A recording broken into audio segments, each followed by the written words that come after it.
Hi, today I'm going to show you how you can cut porcelain slabs, so 20mm thick porcelain paving slabs, with an angle grinder and a cheap blade.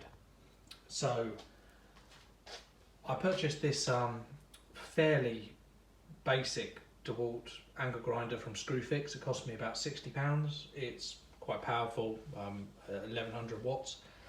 And also I thought I'd have a go with this Abracs disc for the angle grinder. Now this was by far the cheapest one on the Screwfix website. It was only £10. So I was a bit sceptical, but the reviews were good, so I thought I'd give it a go. Also, it's wet dry cutting, so that's good for me because it means I don't have to mess around with a wet tile saw. I can just try cutting it dry. So we set this up, and I've got to say it was really good. It went through the porcelain slabs like hot knife through butter, and it left a pretty good finish at the end, which by giving a bit of rub down with a disc, not with a disc, with a stone, gave a fairly good finish. I'll show you how easily it cut. So by this stage, the blade has already cut 10 full-size 60cm tiles, and it's showing no sign at all that it's dulling. It's still cutting through it nice and easily. What I'm doing here is I'm scoring along the line that I've drawn, and then I'm plunging through the full depth at the end.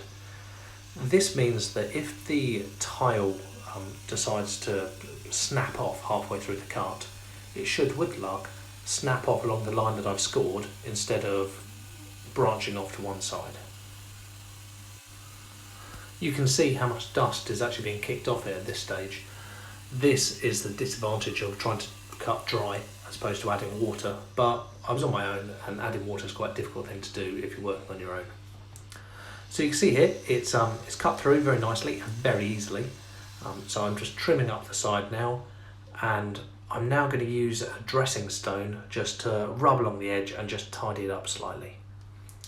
I'm not going to take great pains over this because this edge isn't really very important to the project I'm doing because it's going to be hidden by a rendered wall.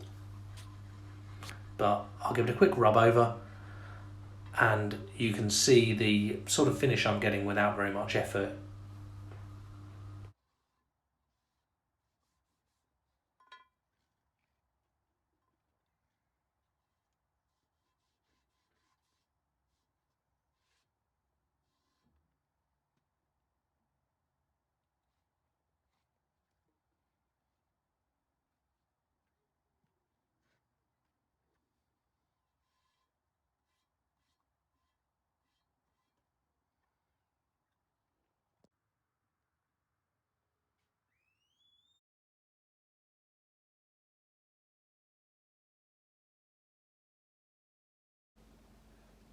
So what I found was that the blade went through it really well, like a hot knife through butter. It was, for £10, it was an absolutely great piece of kit.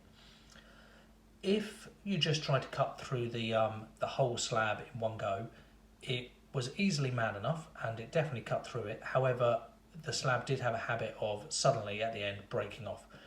So I went back to the accepted wisdom of scoring along the top of the slab and doing the full depth at both ends, and then cutting the whole way through.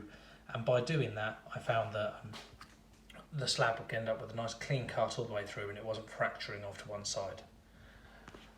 In the end, the cut was quite good. I polished it up a little bit with a sanding stone, which was actually a dressing stone that you can use to sharpen a diamond blade. And if I put a bit more effort into that, I think I would have ended up with an absolute perfect finish. But as it happens, that slab was going to be hidden by render anyway at that end, so it didn't matter too much.